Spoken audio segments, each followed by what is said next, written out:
CS র্যাঙ্কে কি আপনারা এইখানে উঠতে চান? এইখানে আমার মতন উঠে কি ইমোট দিতে চান? তাহলে এই ভিডিওটা দেখেন, নাকি অন্য জায়গায় পড়ছে এইখানে উঠতে চান? আগে আমি এইখানে ওঠার টিপসটা বলতাছি। পারফেক্টলি ভাবে দুইটা গ্লোয়াল মেরে দিবে, দুইটাই মারবেন। আমার যেহেতু একটা গ্লোয়াল উল্টাপাল্টা পড়ে গেছে, তাই আপনারা দুইটাই মারবেন, তিনটা না।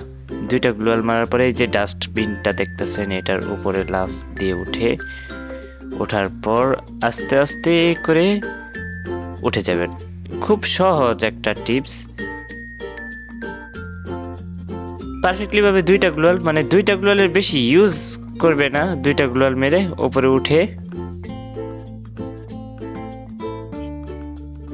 গ্লোয়ালের উপরে পারফেক্টলি জাম্প করে দেবে। এখন গ্লোয়ালের উপরে উঠে আস্তে আস্তে করে আগে গিয়ে উঠে যাবে এইখানে। তো আমার ভিডিওটা দেখে যদি উপকৃত হও তাহলে লাইক করে দাও আর সাবস্ক্রাইব করো।